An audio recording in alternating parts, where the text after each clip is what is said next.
Despite the vine creature's enormous stature, between Lark's door closing and Sully's shotgun, the eldritch being was quickly dispatched. Mostly free to scavenge the burrow now, the group returned from its depths with seeds, a magical book, and various other trinkets. When we left our people last, though, Lark had spotted 2 people, one of which shot at our Aster. Assassins, or simply a bold opening negotiation tactic, I guess you're about to find out. This is The Sprouting.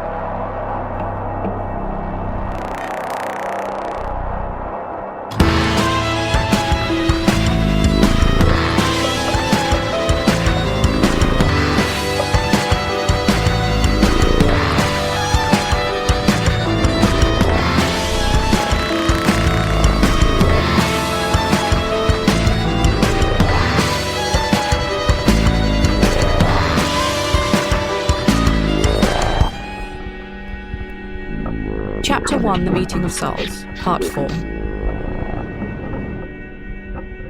A gunshot just rang out. Aster jumps to one side. What do the rest of you want to do?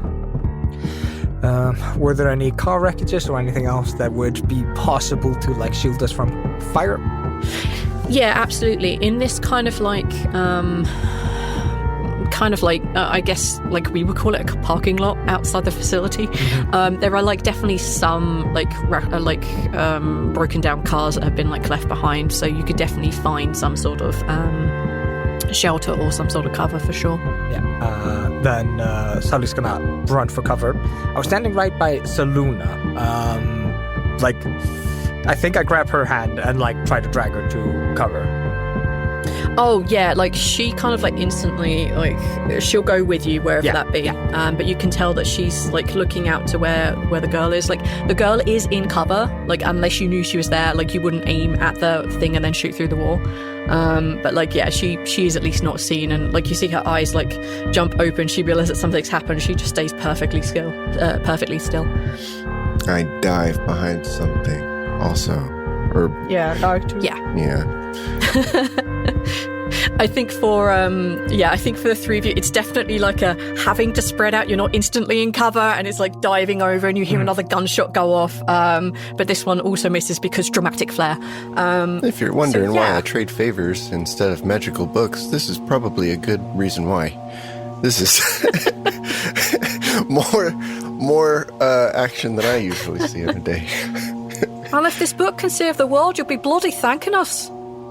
Aster is leaning back against a car nearby. He's off to one side away from the rest of you as he kind of scrambles across the ground. He has his rifle out, he's taken his bag off to one side, and he's just he looks annoyed that this is the time you choose to grill him.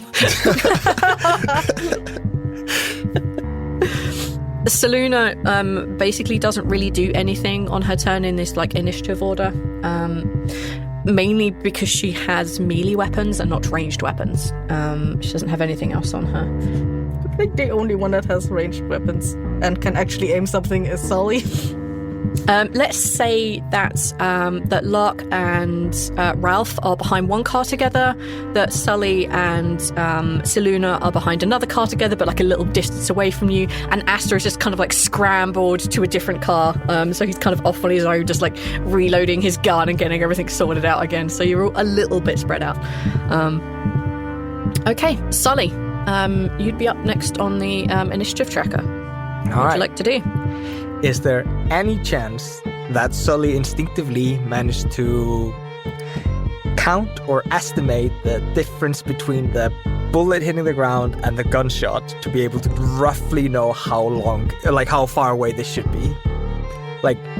The thought I'm having is, would Sully instinctively go, oh, this is a sniper and I have no chance? Yeah, this is quite some distance off. The fact that Lark got an extreme success, a hard success on the spot hidden, meant that you had any indication at all that this might be a sniper. Otherwise, you just saw 2 people off in the distance. Yeah, it's I would have to, it would be a lucky day I can hit my rifle that distance. Yeah, it would kind of be on the very far edge of what you could possibly do. Fuck. All right, Sully's just gonna he looks over at his backpack. Oh no.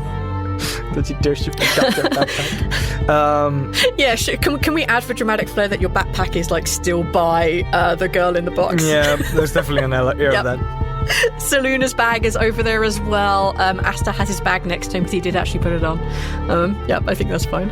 Sully's gonna just take inventory of everybody and see what everybody's up to, and he's gonna like slowly start getting his rifle ready, but he is not in any hurry to peek out as he does not want to get shot in the face with a sniper rifle, and he's kind of just trying to estimate other people's capabilities. Yeah, I think we mentioned that Ralph only has a pistol as a ranged weapon. Yeah, but he does have a drone, and maybe he has C4. He's definitely not indicated to me, at least, that he has C4. So I have this thing we did in episode points. 1. So V, you agreed to this. Maybe you remember. How does this work? Let me roll luck. To see if you have C4? No. So yeah, like you would see that you know that he has a pistol, and yeah, he has a drone. You would see that. You know that Lark has like a hand sickle. Doesn't really seem to be much else. Yeah, the woman next to Seluna only has like 2 machetes, but she does know what she's doing with them. And you spot that Asta does actually also have a rifle. Scope. Roll a luck check. Who has the lowest luck? It's Sully. Sully, roll a luck check. All right, I got a 69. Ooh, nice. On a 30. Yeah, that's not so nice. Alas, no, he doesn't have a scope. You have a mechanic, however. I have a mechanic. You have a scavenging, I am always prepared mechanic. Yes, I do. Oh, you're gonna let me have a scope on my fucking thing with my prepared mechanic? Yep. Yes. So, each of the characters has some like very specific mechanics that go along with them. For a minute, I was like, I'm the one with the highest roll number in mechanical stuff. And I was like, am I the mechanic? And I was like, I hope I'm not going to be tasked to just make a scope out of dirt and rocks that are around us for you, because I'm not sure. I'm not sure about that, but...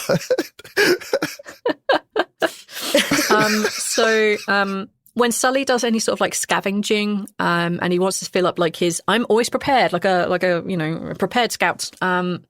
He can add to his like particular pool. It doesn't cost any resources. It's very, very nebulous, so it allows us to be like, I would probably have something like this for this occasion. He reaches and that into will the next best car and pulls out a scope.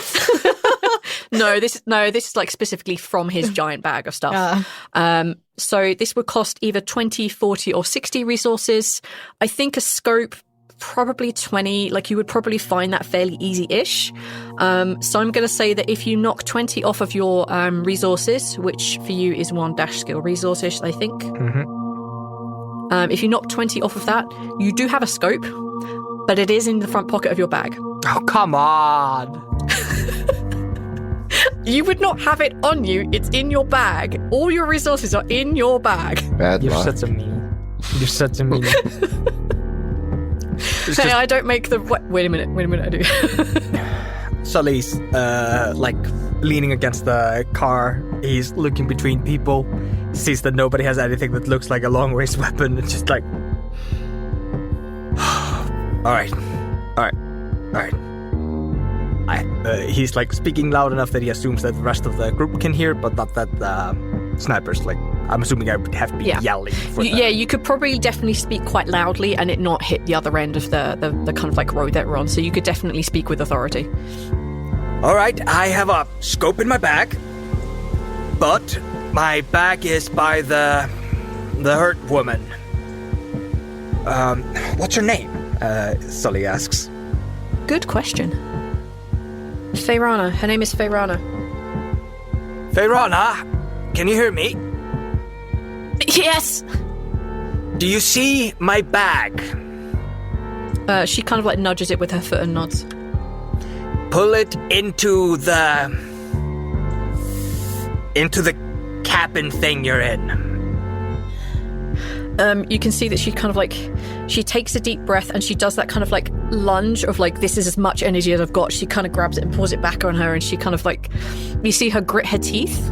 Let's give her a con roll. Can she be good at those? Okay, who has the highest con? Maybe me? I have like shockingly high. I mean, she hasn't died, so you've got to assume it's got to be pretty good, right? Ignore that. I accidentally clicked the button. Oh, I have pretty good con. I've got 76. All right, Ralph. What is your con? Are we just rolling con or? Nope. Oh, I 80. just need to know what it is. The number is 80. All right, let's go on an 80. Yeah, she manages to like reach out, grab the bag and pull it back, and you see her like gritting her teeth like really hard, and you can see like her lip going white, but she doesn't like let out any sort of sound at all. And you see her kind of like, she kind of like moves her hand and she's like looking at your direction, just kind of like feeling her way to like wherever it is that you may be directing her to.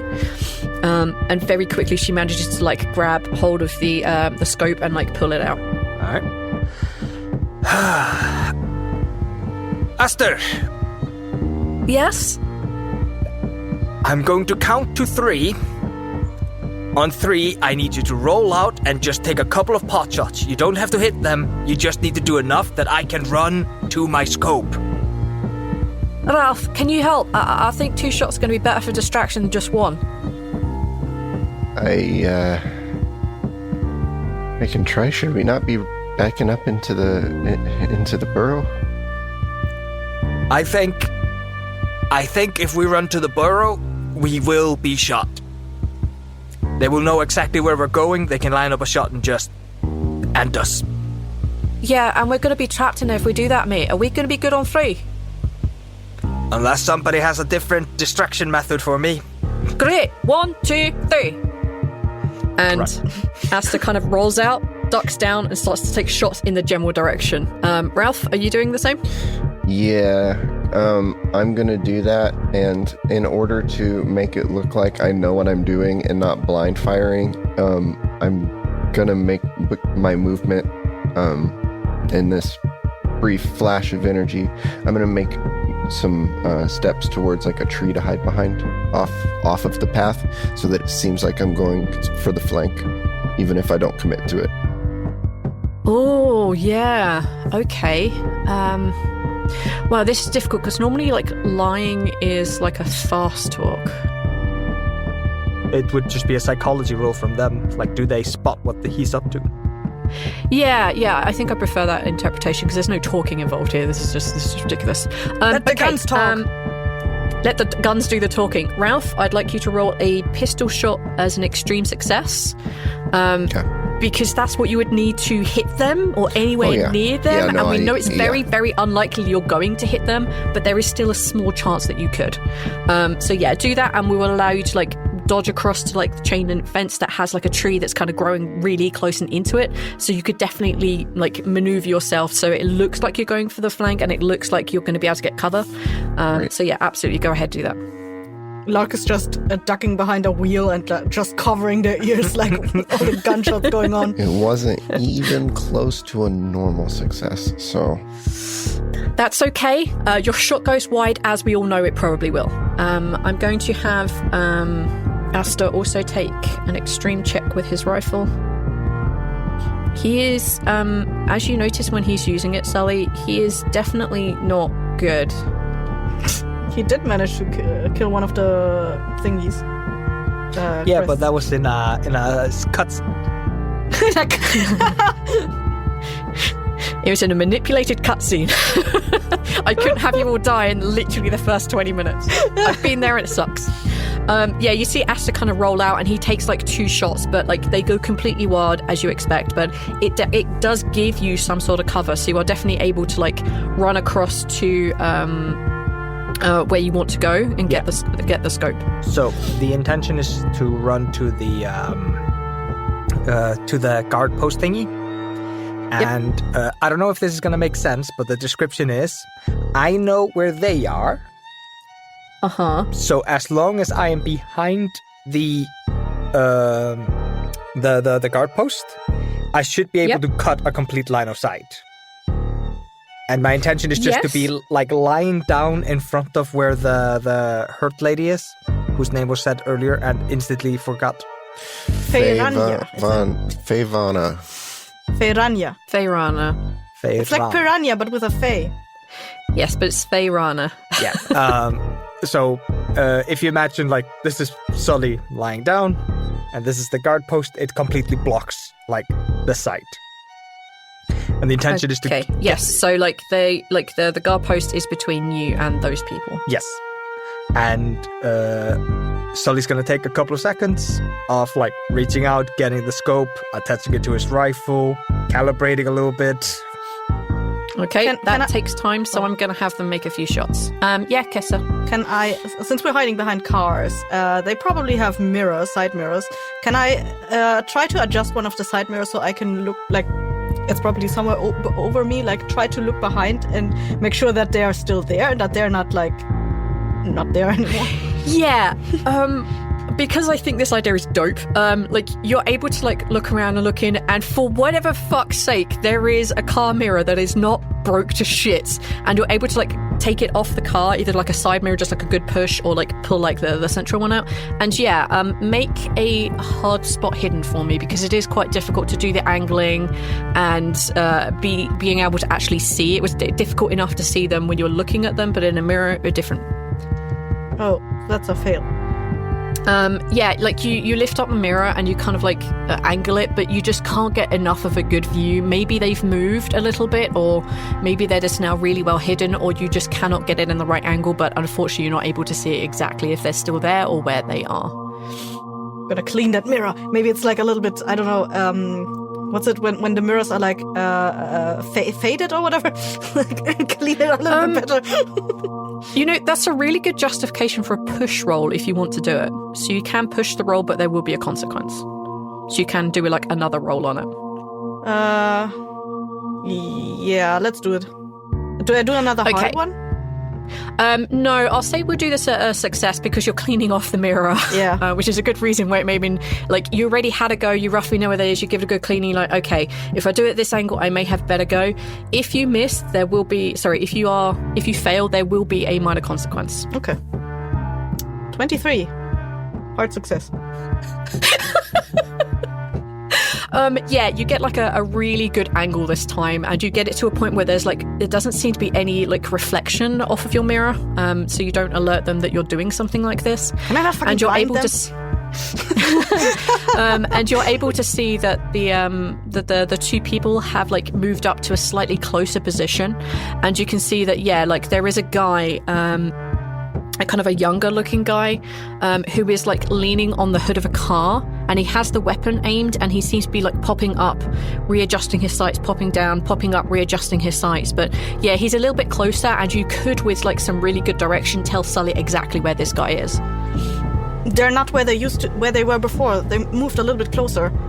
I'm gonna give him like a description of the car, like a collar or whatever. It still has two tires attached at the front, which is super unusual. The windscreen is only half of it. It's on the left-hand side instead of being on the right-hand side. So yeah, like you can definitely give like a definitely good description of where it is. All right, I'm still going to make the shot because it has been a while. Okay. I'm going to make them make a hard check. You hear a gunshot go off, and you hear a gunshot going off, and to the side of, just as Asta is beginning to roll back into position after providing cover fire, you hear this kind of like of pain, and he rolls back, and as you look back, you can see there's definitely like a pool of blood that is kind of sprayed across the grass behind where he was, and you see him put his hand to his shoulder, and he's like kind of like grunting in pain. He still has the gun in his hand, but like it was not a good shot. He looks completely pale. It was very, very close to where his heart was. Okay, so that was Lark. Seluna just kind of looks across, like worried, and you can see that she puts her machetes back in her holsters, and you can see that she's kind of like beginning to awkwardly like pull off her jacket and like begins to like rip it into what looks like, you know, lengths of cloth, as you think she's probably about to dart over to where Asta is.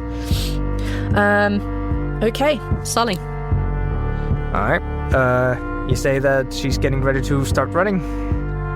Yeah, she looks like she's about to go over and try and help out Asta. Alright. Sully's gonna try to time his roll out of cover. to be a couple of seconds after she starts running. So if they're... Yeah, we can do that. Yeah, that's fine. So you're using her as cover. She's intending to run. Sully's not gonna waste opportunity.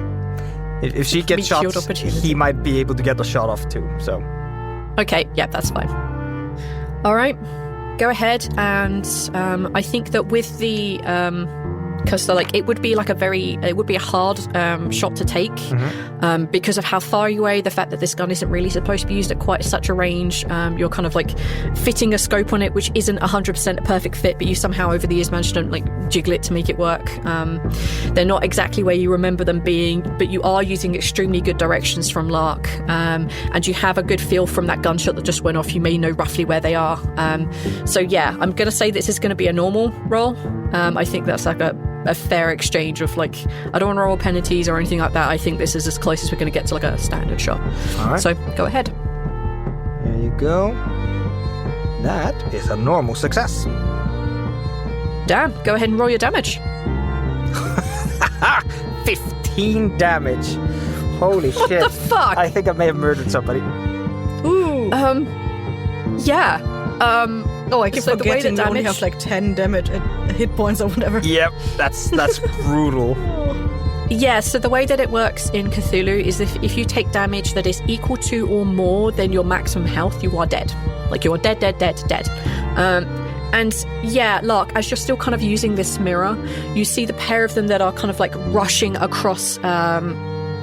Just as that moment they kind of pick their head up and they're about to run to a closer position, you see one of them just fall to the floor, and you see the kind of sniper rifle that they're using kind of clatter to the ground next to them. But you see the other person look down and quickly grab the gun and run to the next position. And they are definitely more well hidden to a point where you actually can't see them now. They've actually taken proper cover. But yeah, you've murked a guy. Could you take a sanity roll, please? And also the same for Lark. Lark is gonna hurl.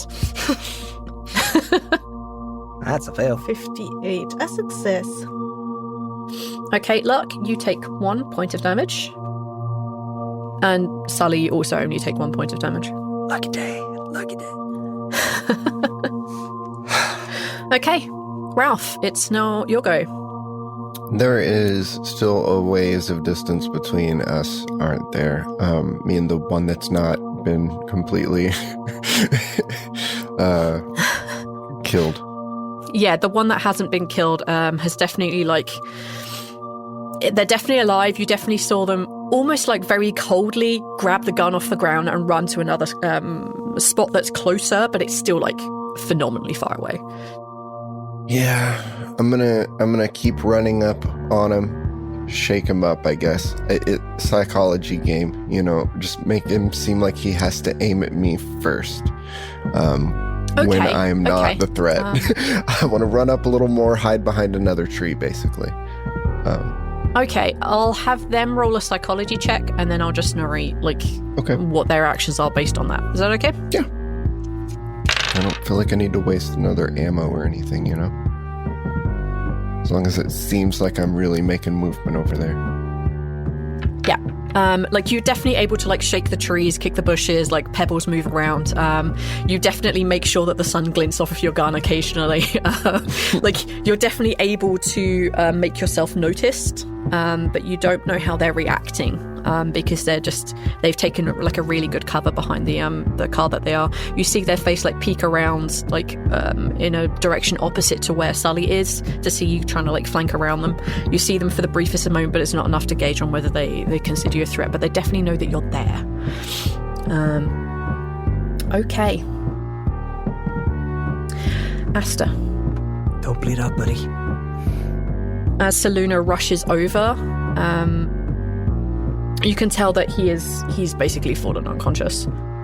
Lark, it is now your turn. I literally got nothing. I guess, Saluna is already over there, right? Yeah, she's attempting to administer first aid. Is the distance to Aster something that Lark could easily cover without avoiding being in full sight? No. So you would basically have to cover an open gap to get to the car where Sully was, and then cover another open gap to get to the car where Asta is. I guess they will continue doing the mirror thing and try to give Sully more directions if they can. Yeah, take a spot hidden for me. I appreciate this. I've got a spotter. It's only the fourth episode. Best episode ever. I'm gonna spot you. Yeah, like you're able to like know exactly which car it is, but they haven't popped their head up yet and they haven't put their rifle up yet. You're not 100% sure what is exactly going on, but you can definitely like wait until they pop their head up to take a shot, and you can tell Sully exactly where that car is, so that we can do this kind of very elaborate prepared ready shot, I guess. Because of the order of events is kind of a little bit iffy, but we could definitely do that. I think that's absolutely fine. Yeah, I was going to do like a double check underneath the cars to see like if I can see their feet from there, but like that wouldn't get me anywhere because I cannot describe the car from there. I don't think you'd be able to see like where exactly in the part of the car, like as long as it's in a rough direction, there's a chance that Sully would be able to hit it. So yeah, what you see, Sully, what you see, Lark, is that you see this person with kind of like long fair hair pop themselves up and aim the gun in the direction that Ralph is. So Sully, with that information, you can definitely take a shot. We're going to do the same as before. You don't have any negatives, you don't have any positives, it's just a straight roll. And then this person will take their shot if you don't kill them first. No! I'm going to push the roll. I can't. If you fail, there will be a consequence. Broken gun. Or I can... Yeah. I can offer you two things. I can offer you a pushed roll, or I can offer you an Eldritch bargain. I ain't making no Eldritch bargain in episode 4, dude. I just got my spotter. You're not taking them away. All right, go for that, and the failure will be... It will hurt.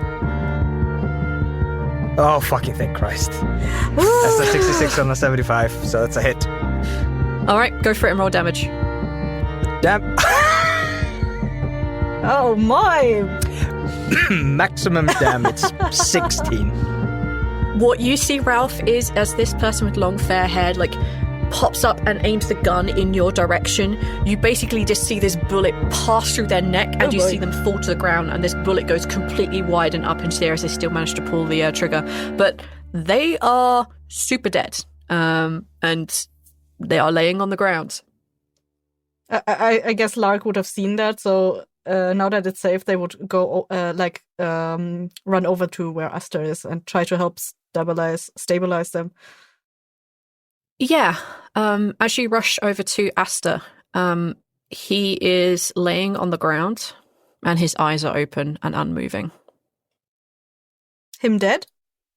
He is dead. So if you are unconscious and you fail a constitution roll before a successful first aid, you die. Oh boy. As you rush over, however, you notice that something very strange is happening to Asta's body. At the point of the bullet entry, as you kind of like run over and Seluna like suddenly stands up and backs away, both her hands on her machetes, you see that the sight of the bullet, it's almost as if his skin and his flesh and his bones are beginning to turn transparent. And it begins to like slowly spread out and then get faster and faster as you realize that his body is slowly turning into some sort of clear crystal. And you notice that the effect spreads and it's affecting the car behind him as well. You can see that the ground is like slowly beginning to turn white, and it seems to emanate from his chest wound as a starting point, as you see this whiteness and crystallizing of the car, the person, the bandages that were just dropped on the floor begin to spread out. And it seems to be getting faster and faster. Sully, can you make a sanity roll for me, please? Why? I wonder why, buddy. Because I always fail them. 73 on the 36. You take 3 points of sanity damage as a memory you thought long gone, one you'd never get to see again, begins to resurface in your mind. So I'm aware of what is happening. You know 100% what is happening here. All right. Sully, he's lying on the ground. He's got his rifle trained where the guy went down. He's staring. He's focused on all right, is either one of them going to get up? I don't know for certain that I've killed them. And then he looks over, stares at it, and then just jumps to his feet. All right, get your stuff. We're running. We need you to move now. What? You see, the woman take a few steps back. Yeah, Nark is also, trying to back away from the crystal stuff coming closer. And I guess on the command of we're getting out, they're going to grab their backpack and, we need to worry about the, what's her name? How do you pronounce it? Feyrana. Yeah, you see, as soon as you say that, Selune is in a very, similar mind as she's running straight towards where the girl is. If Sully isn't already up on his feet, she's just gonna drag him up as best she can. Oh no, he's getting up and I think he's probably shouting for Ralph. Yeah, I think Rolf was on his way after everything died down, since he's halfway between everyone. I think he was going to make his way over to the people that we just killed to grab their backpacks and whatever stuff in their pockets and bring it back to them. But I guess I'm not going to be bringing that back to them now. So at whatever point I'm collecting their stuff. Okay, yeah, so you're definitely over them. You're rummaging currently, and we'll deal with what you managed to rummage when we catch back up. Sully, can you make a strength check for me, please? I'm going to grab their gun for sure, because that's useful for... Yes, definitely grab the sniper rifle, and let's say there's a round in the chamber. I don't know how guns work, but that sounds good to me. Sully, can you make a strength check with a bonus die because you have Seluna helping you? That's a 16, so a hard success. Damn. You're both able very quickly to pick the girl up. You see Seluna very quickly grabs hold of her bag and slings it over her shoulder. You managed to pick up the girl. Sully, I'm assuming you're at least trying to grab your bag. Oh yeah, there's no way in hell I'm leaving that bag. There is no way in hell I'm leaving that goddamn bag. Lark, you look back in his direction and you notice that although his bag has completely turned to crystal, there are two items that have not. And you can see them because the crystal is essentially clear. It's like glass, but with way too many color refractions in it. You notice that there is the small green book that is still within this crystal. And you notice that there looks to be this kind of floating red liquid, in a ball shape, in a sphere. But you would have to cross the expanding line of crystal and ice and whiteness to get to it. No. If this ever stops, we can go back to get it, but not right now. Yeah. Y'all start running. Lark, you definitely have a much better speed than either Sully and Seluna and the injured lady, because they are carrying her basically, and you are able to run like fuck. So you managed to outdistance them quite quickly. Yeet. Sully, I would like you to roll a dexterity check with a penalty die. Okay. Is penalty die the same as hard? No, penalty die is kind of the equivalent of disadvantage. So if you're rolling with physical die, you have 2d10s. One of them has 1 with a 0 after it, 2 with a 0 after it, and the other one is just the numbers 0 through 9. And in theory, in a penalty or in a bonus die, you roll the ones that have 10s twice, and you either take the higher or lower result. And you can roll, unlike D&D, you can roll more than one penalty die and more than one bonus die. So if you have everything stacked in your favor, you can have 2 bonus die. And they also do cancel each other out. I got a 94 on a 76. That's a failure. You realize that if you keep running with this girl, you and Seluna are going to get caught. You look back behind your shoulder and you notice that the chaining fence has now become completely crystal, and you notice that a lot of the ground is turning white. One of the trees right next to you is slowly turning into a crystal as it expands ever outwards. You notice that some of the trees don't, and Salata's grace is also not affected. I'm imagining that Sully is like carrying her by the feet, the hurt lady. Yeah, it's probably a good, yeah. Yep. Sully's gonna drop Verana's feet and like move up to Seluna and just grab her by the shirt, like run. We can't leave her. You do not want to die with her. Come on. And he's like pulling on her. Charm. No, persuasion. That is not gonna happen. Enjoy turning into crystal when I fill this roll. 89 on a 10. She still has Faerina kind of like by the shoulders, and she just kind of like nudges you away from her. She says, just go then, you coward. Sully's running. The pair of you keep running, and you manage to catch up to Ralph, who is like, you've managed to grab yourself a sniper rifle, and we'll determine exactly the characteristics at the minute. You have managed to pick up a couple of extra rounds, so you have like 6 extra shots for this. Looking through their personal belongings, going through their pockets, Ralph, you find that one of them has a sickle of Yamal. They have an actual like leaf, and you can see that the leaf is extremely sharp. It's clearly been used. There are like still spatters of like dried blood on it, and it has a handle that's actually been attached to this. But only the one that you run across that actually has a sniper rifle now has one of those. The other one had nothing else on them whatsoever. Okay, and I don't think that I've seen this outside of.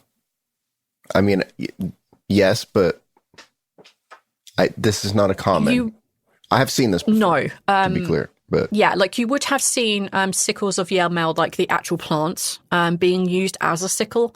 But generally speaking, people always travel with more stuff, and you don't often see it with like the remains of old blood on it. They're often like cleaned off pretty quickly. This is something that I see on old architecture and stuff, and not in people's possessions. And yeah, like you might have seen this like used in a field, but off in a distance. It's not a very normal thing to have. You have seen and heard of them before, but it's not one that's like, it's not normal. It's definitely veers on the other side of unusual. Okay. That's mine now, and I hate it. Yeah, I'm grabbing up their things, and I don't even think that he notices that everything is going bad, because we mentioned earlier that the distance and shouting would be, a thing. Yeah, you hear running, you hear like Sully being called a coward. You look back and you see everybody running. You see the ground turning white. You see basically everything that's not the ground turning into like this crystalline structure. And as you're looking back in that direction, you see Riley you see Sully dropping Ferrania's legs, getting pushed away, and as you see Sully and Luck running in your direction and basically having caught up with you, all three of you hear screaming. You hear the woman scream as you see that her legs are being slowly turned into crystal, and you see that Seluna is unable to run with them. You see also that Seluna, as she reaches out to try and grab, her hand also turns into crystal and neither of them can move. You hear them scream. You see this crystalline wall this line of crystallizing force continue to move outwards until they're both engulfed and there is silence.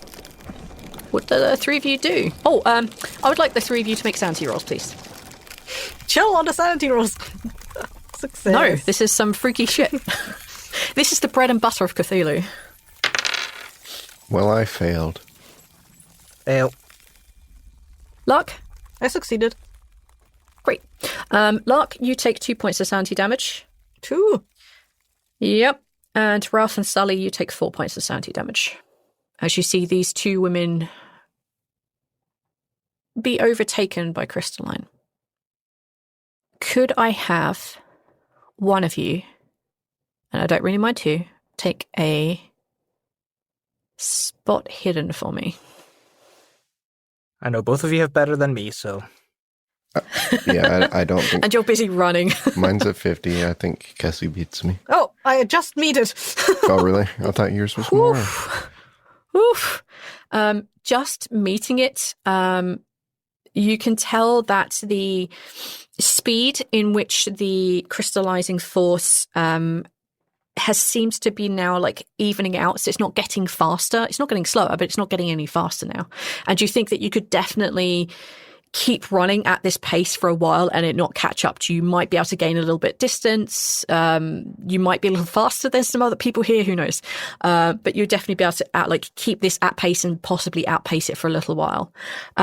You also notice that in the center of that kind of like car park area where you were, you see this red and purple energy form, and you see like crackling. And then you see this being step out from the mist that has very long, elongated arms. And you see it has lots and lots of roots at its bottom edge in which it uses to like move around. And you see it kind of like move off in the direction of where Asta passed away. And that's kind of all that you really see with like a quick glance back. I'm assuming you're all still running? Yes. Yeah. All right. We are basically, well, at least Sully is following the road because, well, it makes sense. It's probably the most easy to traverse. Yeah. Yes. You managed to get to the end of this road like fairly quickly. I'm assuming you're all moving at like, oh, fuck me pace. You come to basically a T-junction. You have a choice of going left, which takes you further into like the city and the town that was here. And you can see like the apartment buildings and the smaller shops. Or you can turn to the right, which would take you back along to the area where the gas station is. What do you want to do? Ahead of you, there's really just forest. And also like you can see a little bit ahead of you some other buildings, which kind of mark the edge of where this like larger town or former city was. Well, which direction takes us on average further from the epicenter of the crystal? Is it a T or is it a Y? And even if it is a T, like which road bends away further? Like at first, like... Oh, let me check the map. If Sully has a good feeling for this location, for like the way the roads lie, like he's definitely using this. Like, yeah, like I want to make my radius away from the epicenter of Aster as quick as well as I can. Oh, if you are like thinking of like this is kind of the straightest road that would get me away, it would actually be towards the gas station. So like it would dip back a little bit towards the radius, but then do like a hard loop, kind of around the side of where the gas station is, and then you could go left, which is the direction that Ralph arrived, or you can go up the hill, which is the direction that Lark arrived. So like going right, it dips back a little bit, but it eventually does lead much further away than off to New Milan, which is the city that you're near. That would just kind of keep going in a straight line and would eventually be intercepted on that line way before as if you went towards the gas station. I'm not running into the forest, so... oh, go on.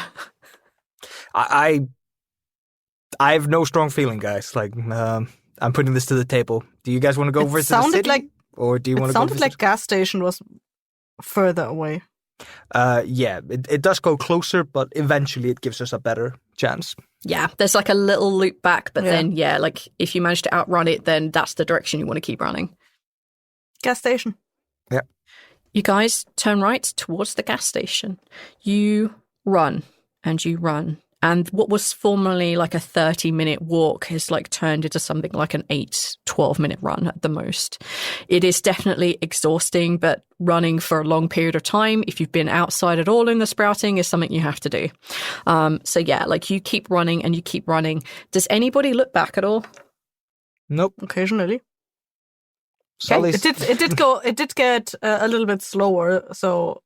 Yeah, it kind of evened out. Yeah, keep a pace. So Lark is occasionally going to check. Yeah, like after like 3 or 4 minutes of looking back, you realize that either you guys are getting faster or it's getting slower. And being that you've been running for a few minutes, you think maybe it's getting slower at a significant rate. I'm getting very good at running very quickly. That's what I believe.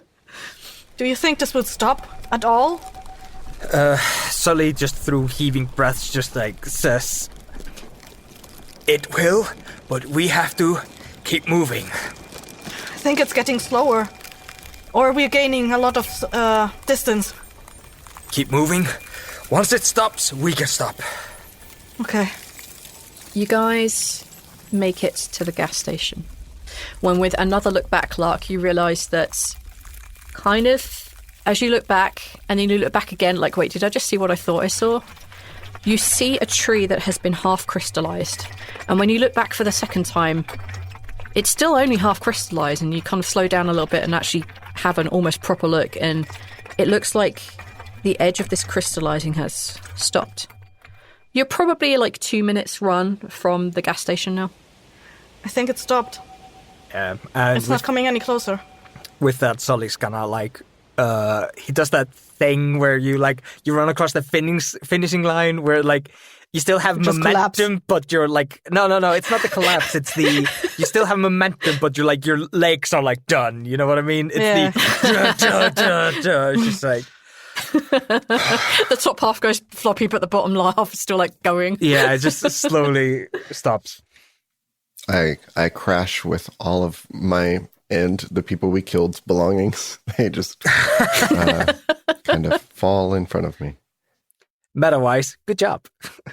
Yay! Well, we didn't save the people. No, all these people we try to save. It's Aster's fault. Yeah, I didn't trust the guy. I should not have gone up. Or the guy up that to killed but- him. We can blame it on Dumb. either one of those. Dumbass getting shot. Dumbass shooting Aster and making him do crystal stuff. Oh, you think the bullet did it? You think we got some 8 magic bullets? Crystal bullet. Yeah, I have 7 crystal bullets. Well, If you you guys need to stop no, looking okay. around. In game. Let's just move to in game. I am assuming there is some kind of a racket or something close by, just it can be just like a sign or something, but like, yeah, Sully walks over to something and is just kicking at it. He is like cursing and kicking, and he's like clearly just fucking furious. I'm sorry, what was that? What happened? Fuck!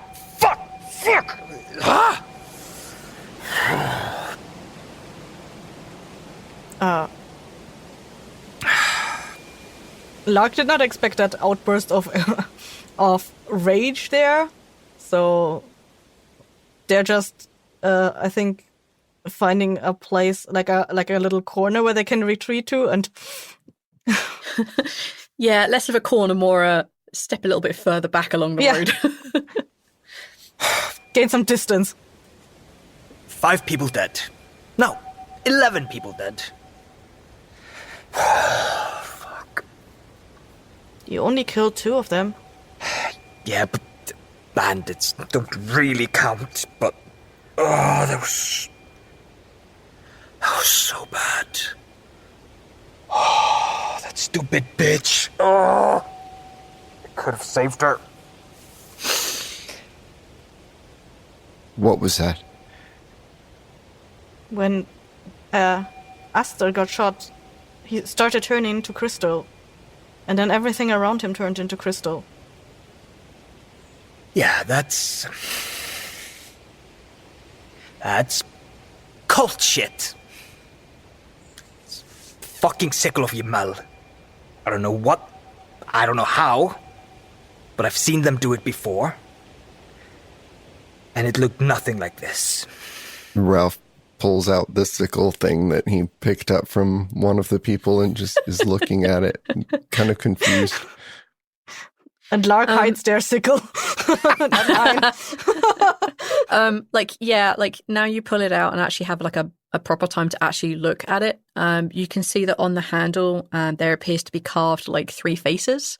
And I think for Sully at least, you've been out in the world enough and you've had like maybe one or two of these things like pass through your collector's hands or through your trading exploits, you would know this is definitely something that belongs to the Sickle of Yamal, which is essentially a full-on cult, full-on assassination cult.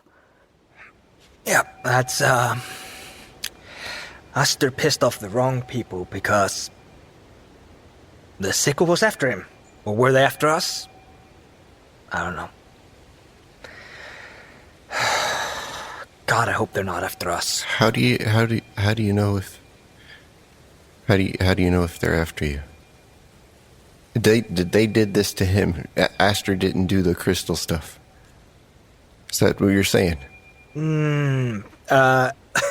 Like you putting all the things together like that does make Sully like hesitate for a second. He's like, wait. Okay. First of all, quick question, V. Does Sully know of any way to know if the Sickle is coming after you? Does he know a guy that has a connection within the Sickle that could like bleed that kind of information? Oh, you would never have an inside guy. Okay. You don't know anyone who has an inside guy with the Sickles of Yamal. Is there? Yeah. The only way to really know if a Sickle of Yamal is after you is if, to start with, you seem to have a lot of near-miss accidents, or you are dead. Like, you either just missed an assassination attempt or you are dead. So a lot could be put down to, oh, it was an accident, they died. But if there's a series of accidents before an accident, it's probably them. Okay, so... and then if it begins to escalate after that, you spot seeing, like, the same kind of people that you've never seen before. You realise that you're being watched, that Zelatus Grey seems to have some sort of weird interest in you. Then you would probably guess that the Sickles of Yamal are after you. Could you make a history check for me? Let me see. Nah, that's a fail. And like far outside luck range. Yes, can't give you any more than that, I'm afraid. Okay, as far as I know, there's no real way to know if you're being targeted by the Sickle. Nobody I know has any connections to them. They usually try to get rid of you through accidents, but eventually they just shoot you. If you're lucky, you'll catch a sight of the people a couple of times. But I don't know anybody who's been targeted by them who's still alive. People say that the Zelatus Grace takes an interest in you if you're under attack by the Sickle, but I don't know if that's because the Sickle commands them or if... I don't know. I'm not overly familiar with either, but I've seen this before. The nodding towards the sickle-y shape thing. Sully's gonna look over to Lark. Zelatus Grace did talk to you.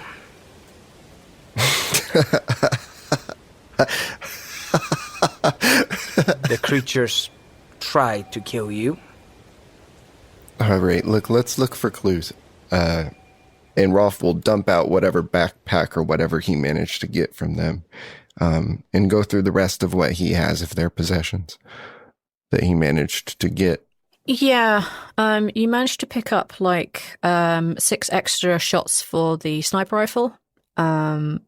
So wait, I had 7 when we initially left, right? Do I have 6 more than that now? Yes, there's 1 in the chamber, and then you picked up 6. Okay, so still at 7. Okay. You have the sickle. Yeah. But they had literally nothing else on them. They had a bag which had the sickle in it, but there was literally nothing else on them. Okay. You searched through them. You didn't. Granted, you didn't have a lot of time, but you searched through their pockets, you searched through their coats, you kind of lifted their shirt in case there was anything hidden in the back of their trousers, an extra weapon or anything at all. You maybe kicked off their shoe. There was nothing else on them. All right, well, scratch that. When I looked back, I saw the book was still in his backpack, and it was not crystallized.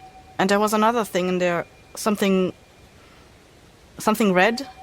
It looked like a liquid. It was small and round. That's all I saw. You can definitely see, like, Sully leaning in, like, a weird red liquid. Yeah, like in a little ball. I think it was ball-shaped. Yeah, it was a sphere, yeah. Lark, you would actually, like, if you're kind of, like, really thinking about it, this liquid is really similar to the one that you have in your compass. Oh, yeah, then they're going to take out the compass and they're going to open it and they're going to say, it looked like this. And they have like yeah. You do. Yeah, so yeah, the compass has, like, you know, the compass part. But inside the lid, when it opens up, you can see, like, this seascape and a rock and what looks like a young, like, a woman painted on the rock. But there's this red, thick, like, very viscous fluid that seems to be, like, replacing the sea. So when, like, Lark moves it, you can see that the liquid kind of swishes and moves a little. Where do you all find these things?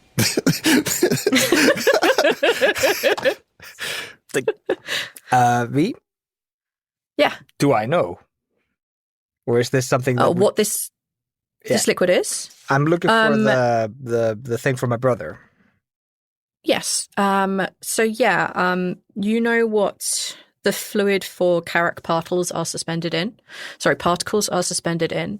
It's this kind of, like, thick, viscous red fluid that sometimes defies gravity.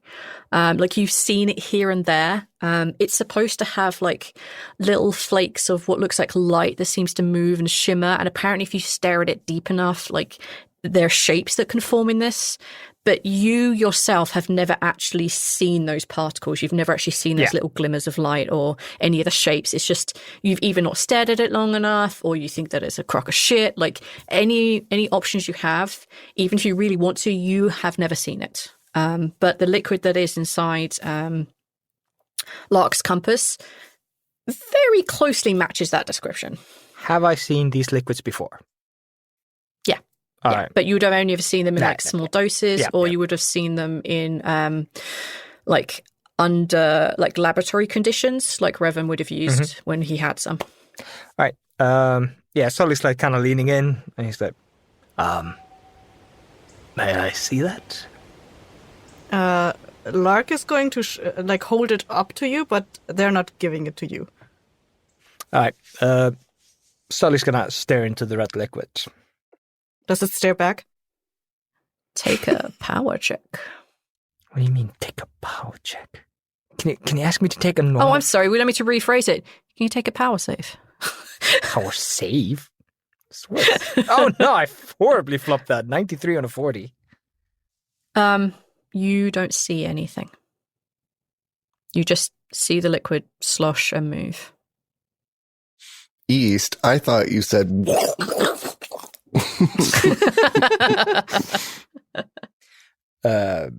Sully's just gonna, like, lean back. And, it looked like that liquid, though.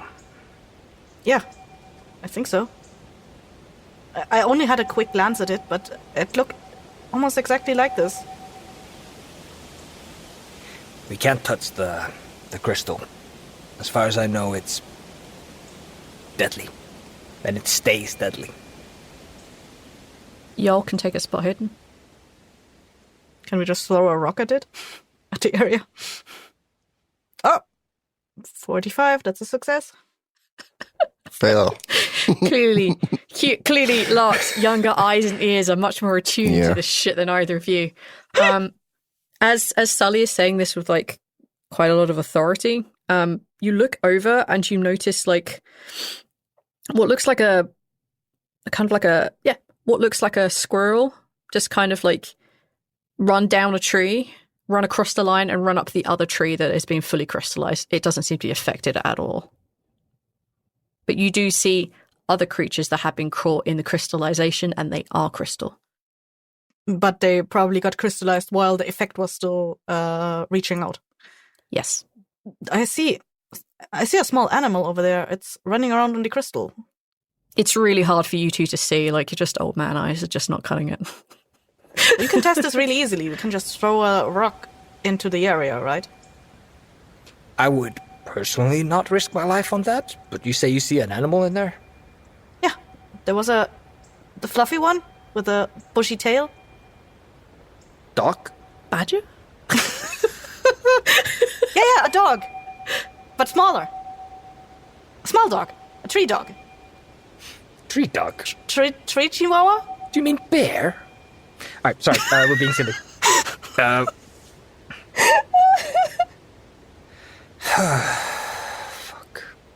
Okay, so you're saying you're seeing a small animal on the crystal right now? Yeah, it just went down from that tree over there and then it went up that tree over there.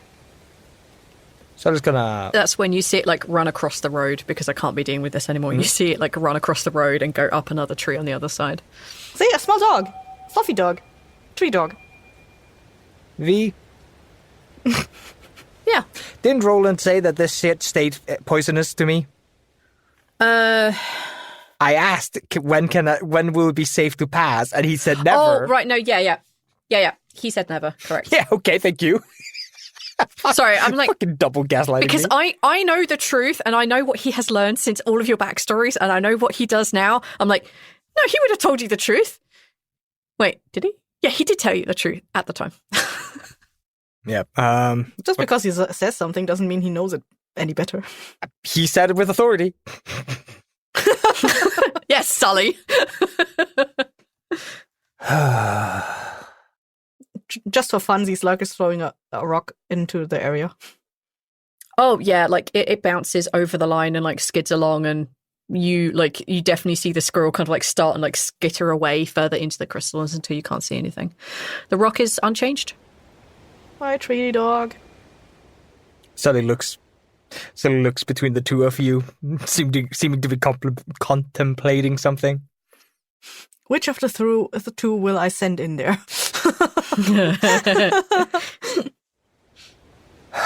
All right. He had the book. You want to catalog that book. I want to see that red liquid. He said it was important. I mean, I can go over the benefits of what cataloging it would do, but it wouldn't. I mean, my catalog of a magical book isn't going to be magical, so it's just going to be, I don't know if it's safe to go back there, though. There was... When I looked over my shoulder earlier, the sky turned red, and there was a big plant that came out, and it was larger than the trees, and the roots were higher than the trees. But I didn't see much of it. There was a shadow. Does that sound like the thing I saw with Roland? No, the thing that you saw with Roland was the thing that was inside the room. I don't know if it's still there. I only saw a quick glance at it. I can send the drone over to look, and if it's able to pick up the book, I can try to do that. If it's It was in the safe, crystal. I'd rather not risk the drone, though, to be honest. Yep. Please try. And yeah, go see if you see whatever it is that Lark saw. Yeah, Sully's like moving close to the line of the crystal, and he's just like staring at it. Just like... Yeah, you begin to see like ants and bugs beginning to like crawl across the surface, and like it's... Yeah, like, you're looking around like, yeah, okay, maybe. So you're going to get OT to go up and have a look? Yes. You detach OT. OT kind of like flashes across like a little LED screen. Like, you want me to go back to the place that we just were with like a question mark and find a book, question mark? We need to at least assess the situation. With that, OT takes off straight into the air and glides forward, crossing the barrier.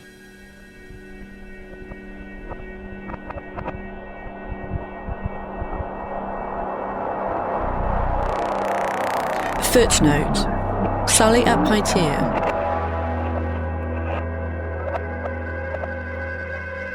You received information that Vivaldi is in a place called the Blighted Circle. To get to it, You had to put in a lot of favors, make a lot of trades to find out where this place even is. Maps don't really go out that far, but you're given a bearing on a compass and told that you'll be passing through a small town called Pt.4. And that's the way you're headed. Travelling alone. Just you and your equipment. Up ahead of you, you see the mountains some distance off, and you know that you've got to get through there. There's a pass between that gets you through the mountains somehow, and when you find that, the other side of this ginormous mountain range should be the Blighted Circle. You see what looks like a small town up ahead. You weave your way through rusted cars that are just left abandoned on the road. And you approach a town. You can see that there is an old sign. And yeah, pretty comfortable reading this. This is the town of Pt.4, welcomes you to a population of 2,500. Obviously, no longer a population of 2,500, but that's what the sign says, back from before the sprouting happened. Buildings are a mixture of 3, 4-story buildings, a couple of small houses, and you make your way along this street. Could you make a spot hidden for me, please? Oh, yeah. 28. 28 out of 51, so that's a success. Fantastic.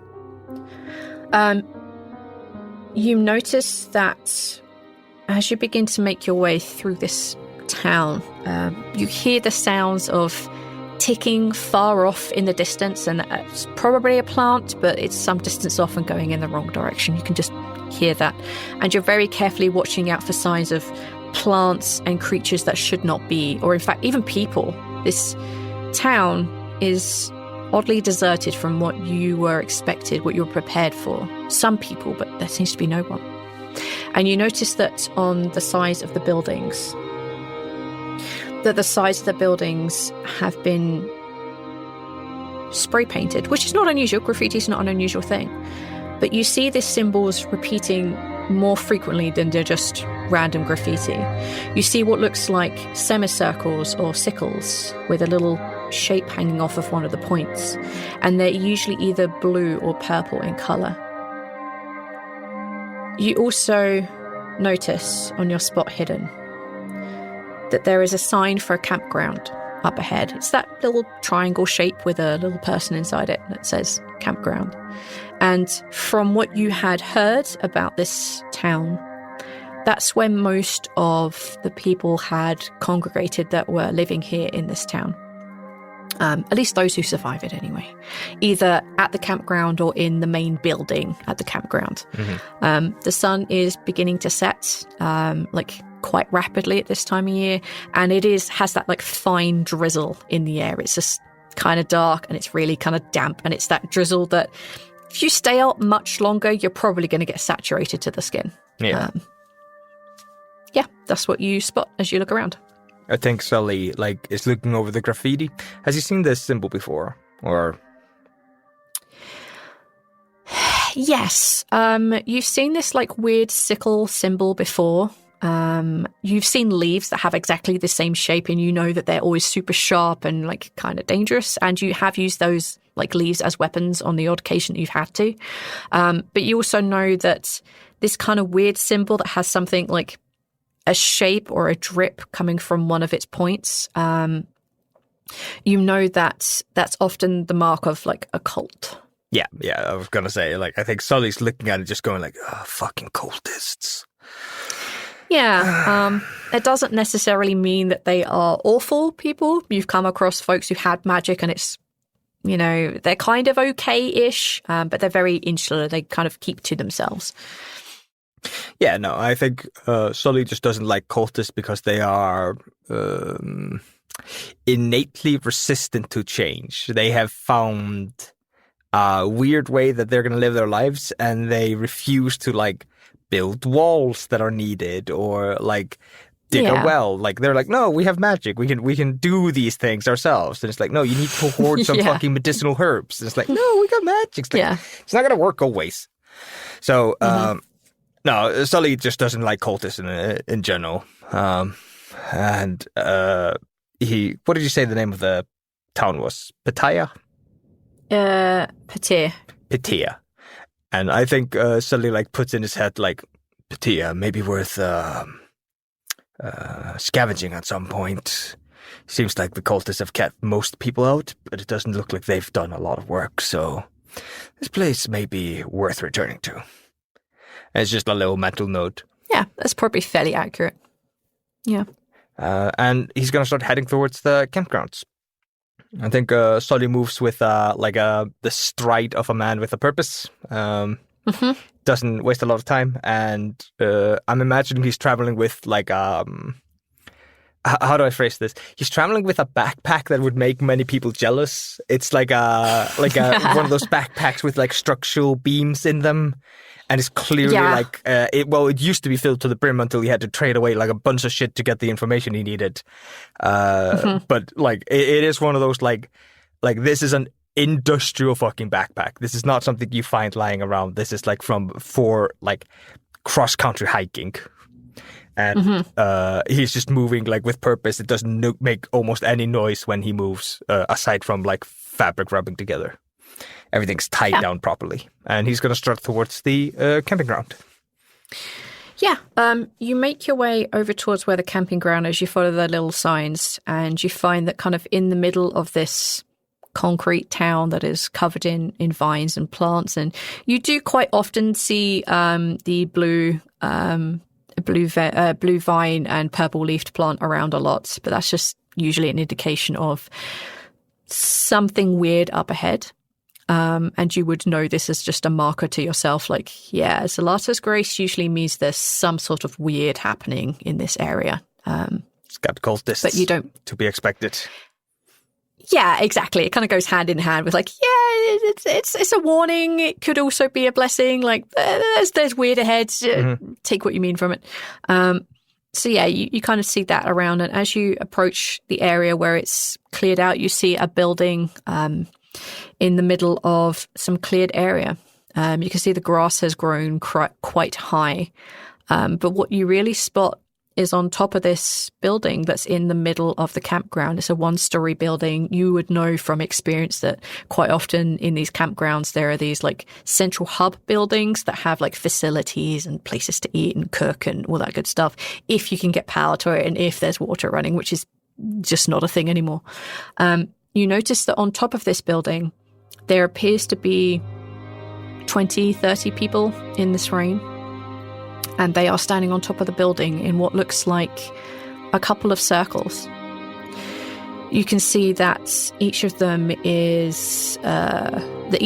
aren't wearing anything at all. They're all completely naked, or skyclad, as it's often called. You can see that they have their hands thrown to the sky and that they seem to be chanting. And you can hear a little bit of the chanting, but not enough unless you're intently trying to listen to what they're doing. You notice that as they chant and speak, and if you decide whether you are getting closer or not, you see a faint reddish-blue glow appearing in the middle of their circle. I think Sully has learned enough about rituals and cultists and the weird to stay away when people are focused. So I think like he gets to the like kind of like when he is able to like make out like 20 naked people and not just something on top of the roof is when he kind of like moves to the side. It finds himself like a fence or something to lean against, and he's just going to take stock of the situation. Like, does he need to not talk to them, i.e. not get any food and water and information and maybe trade, which would be a very shameful thing to have to do, but like, if that's what he needs to do, that needs shameful. That's not the word. It would be a shame if that was the situation. So he's going to try to see if it looks like they're gonna stop anytime soon. The moment that you kind of lean up against this fence that's kind of at the edge of the campground, there is a crack of lightning just at that perfect moment when you lean against the wood.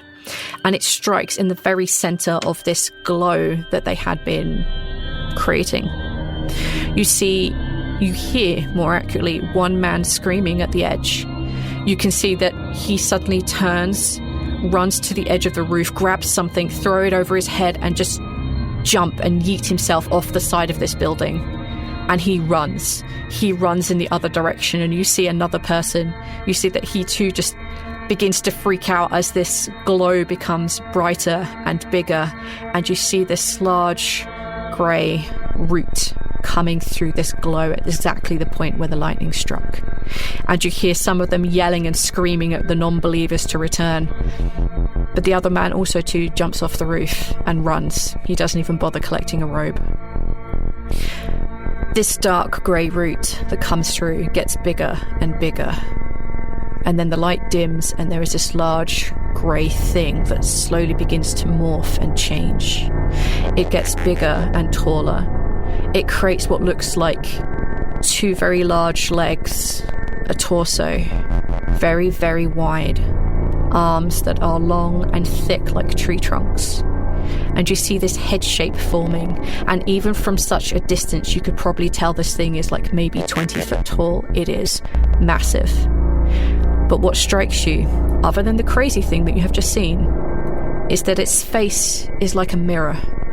You can see all of the people reflected in it. And you see it lift one of its giant arms, swing forward, and you see half a dozen of these cultists go flying through the air and land in the middle of the camping ground. What do you want to do? Sully is starting to back up slowly. Can't believe his fucking luck with these goddamn cultists. He's taking stock of his inventory. He believes that he has a shotgun with him. He believes he has enough shells to take down the cultists, but this thing is clearly not human. He has some rock salt bullets, shells, so he should be able to deal with smaller plants, but this thing is huge. He's never seen anything like this, I'm assuming? Nope. Normally I'd have you do a sanity check, but this is a backstory flashback, so I'm not going to make you do that. It seems irrelevant. Sully's just kind of backing up. He's not taking his eyes off the thing, because if it at any point seems to be advancing towards him, he needs to start running. But if it doesn't care about him, then just moving away usually is enough for these plants. As you're kind of taking stock of yourself and beginning to do a little bit of a backup, you notice that the remaining cultists on the roof just kind of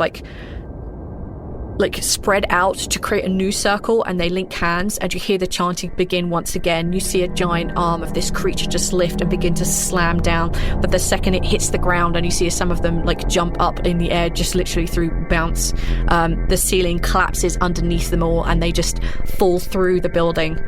And you see 3 strikes of lightning go off in a kind of a circular pattern around where they were standing.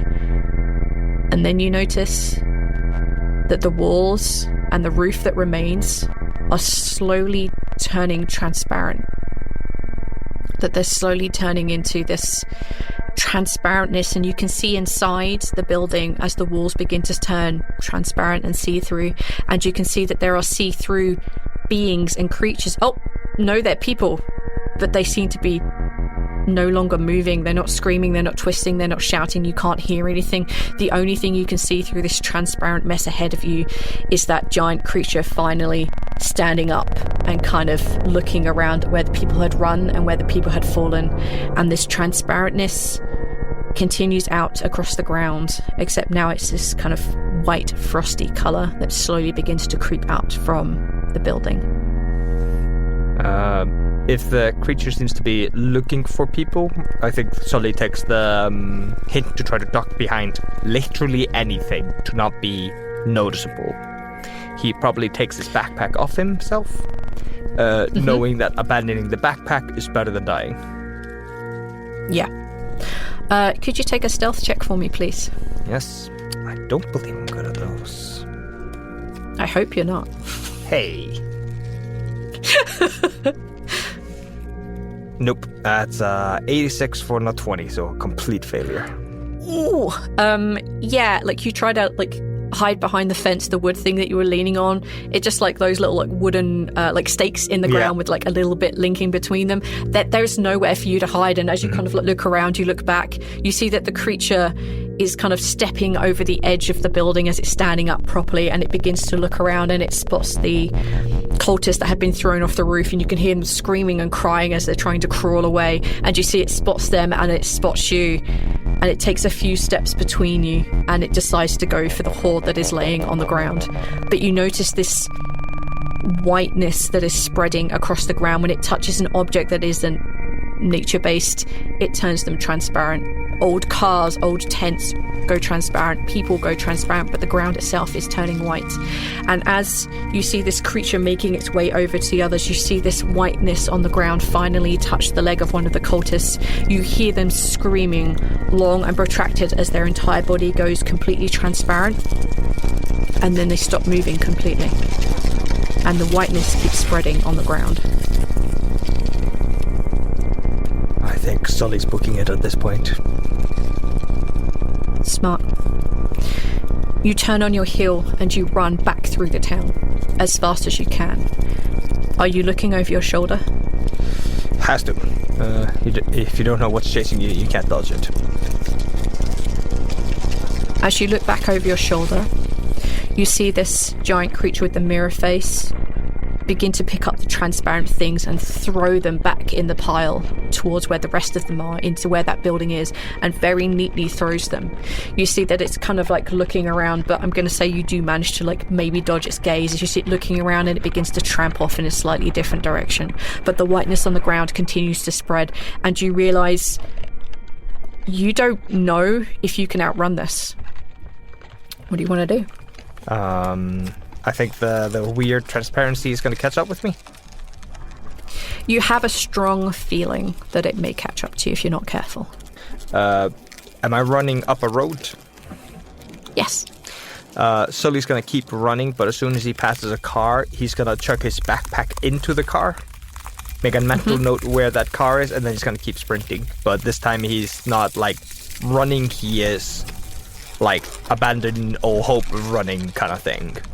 The kind of running you haven't done since a scary dog was chasing you when you were 12 kind of running. The fear for your life running. Yeah, you can definitely make note. Yeah, there was this car, it's slightly set aside from the others, kind of on the side of the road. Three wheels are missing, but one of them is definitely there. You can make that very quick note, throw it through the broken window and run, increasing your move for sure. And you think like, yeah, it is a little distance behind, but perhaps now you're running at the same speed of it, and it just seems to keep growing. This area is growing behind you as you keep running. And then ahead in the distance, you hear a rumbling sound. A sound that you don't hear very often. It sounds like an engine. I think Sully's trying to run towards it. If it's any kind of human civilization, that's better than the plants. As you keep running, you see like the dimmest of lights in front of you that suddenly gets much, much brighter and much, much closer to you. And you realise that it is what looks like a very small, what looks like a motorbike. It's not particularly big. It's like a dirt bike, a cross bike, motorbike. And you see that there is a man on there. He's wearing what looks like a cowboy hat and a duster. And he just pulls up, he swings the bike around and tells you basically in no uncertain terms, get the fuck on. But yeah, Sully was waving at him, and as soon as he stops the bike, Sully's getting on, he's saying like, get the fuck on. Sully's screaming, go, go, go, kinda. Yeah. He goes, he opens the throttle, and this thing just goes. You don't think with your weight plus his on such a small bike, this bike should be going that fast. Or it might be that it's such a dangerous, tight-knit area, it feels faster than it is. But this bike is going very fast, and probably within about 5 or 6 minutes at full throttle, you realise that you can't see the whiteness on the ground behind you. And the gentleman very slowly takes it off the throttle until it's a little bit more reasonable. And then probably about 20 minutes later, you finally hear the clunk, clunk, clunk of the engine as the fuel finally runs out. Sully gets ready to brace himself for the stop of the bike. Yeah, it's very when you know the fuel is going out, it's fairly easy to be able to pull over and stop. There's no real oh crap, and we're dead. Yeah. It's a very, very gentle dropping of the engine, and he just kind of stops the bike and it's get off. Thank you for stopping for me. And Sully's gonna get off. Do you know what that was? Yeah? And he kind of like leans the bike up against like one of like what looks like a car. It's maybe salvageable, who knows. It looks like a slightly better looking car. And he turns and looks at you, and he lifts his cowboy hat up a little bit, and you recognize him as a man you've met a couple of times on the road. He helped you get information about where Vivaldi is. You recognize this man as Roland. He's just a guy who wanders around, and most people have interacted with him in one way or the other. And yeah, you recognize him fairly quickly. Wait, Roland, what are you doing here? I heard you were really headed out this way, and heard from someone else things were going down back there. From who did he hear that things were going down here? What was that? I've never seen anything like that. He kind of like reaches across the side of the bike where you've seen that he actually just had like a like one of the bike panniers, and he takes that off and he slings it on over his shoulders and offers you a bottle of water and some food as he basically starts making his way in a direction. You don't necessarily know where, you don't really know where you are, but he starts making his way with purpose. He says, Now that is a long and complicated answer. But to keep it brief, someone told me in a dream. Ah, I thought you weren't like them. Well, I am. Makes no difference. You saved my life. Thank you for that. You're welcome. Not all magic is doom and gloom and summoning things from hellscapes, you know. Sully looks behind him at where the town was in the like horizon, just like, yeah, but you know what? I think you're smarter than that. I'm not gonna convince you of anything. It's a waste of time. I think it's a waste of time to tell you of the dangers of the weird. So, some of us don't always get a choice, my friend. we always have a choice. Yes. Whereas that is true, some of us have a gift that we cannot easily ignore. You have a calling. Sort of. But not the kind I'd want to answer. People who have true callings usually don't want them. It's usually more of a burden. And usually causes more pain. I think I've had my usual share of pain in this strange apocalyptic world we find ourselves in. I'm sorry that this is the path between you and Vivaldi. There's a way around this town, right? Not for a long time, my friend. What do you mean? The crystallizing will not stop for quite a while, and I must admit, I've never been brave enough to step on it, even when it's finished spreading. So I can't go back? We all have a choice.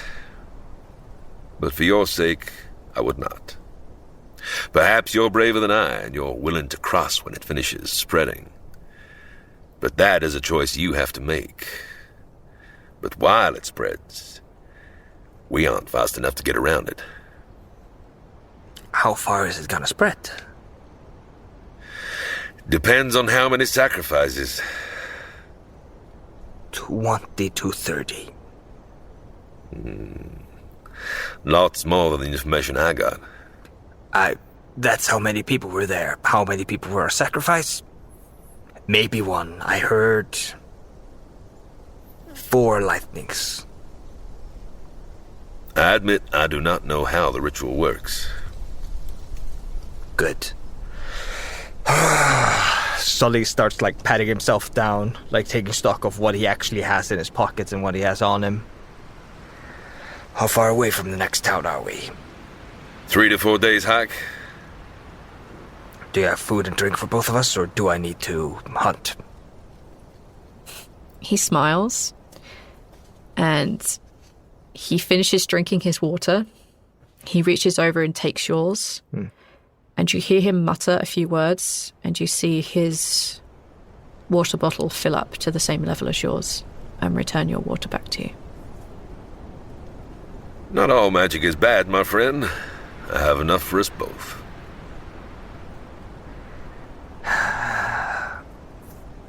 Just remember. And Sully takes a swig of the water, not acting like he doesn't care about the magic part. Just yeah, that just happened. And just takes a swig. Just remember,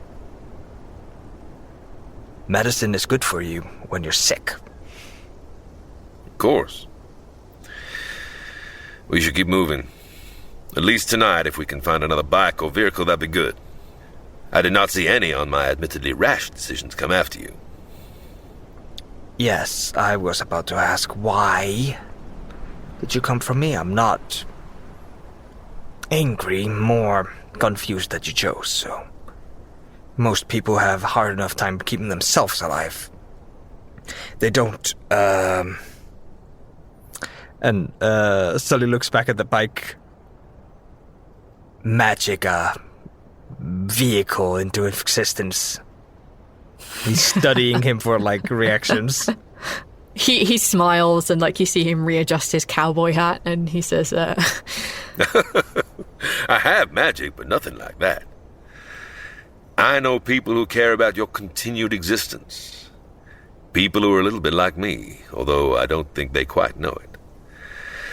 Someone gave me info you are definitely headed in that direction, and since I told you that was the way to Vivaldi, guilt is one, and friendship is another.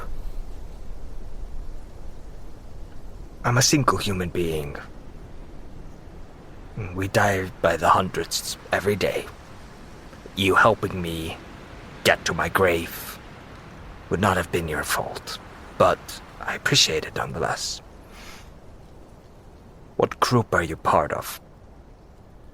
I will never be part of another group. You said those like me. You're not part of, the remnants of the government I've heard about. No. and you see he suddenly looks very uncomfortable. I'll never return to the government. There are people who have callings like my own. Although they may not know it, there are a few of us. Well, maybe you can tell me about some of them, so if I run into them on my travels, I can tell them that Roland's out there doing good. Unless they allow me, no, Sully. There are people who look for us, the government included. Never heard about your group. The collective has never hunted for you, have they? Thankfully, no. They seem more interested in selling things and making good their lives. Yeah. That seems to be the focus nowadays. Yes. Enough talk. I need to focus on where we're going. Lead the way.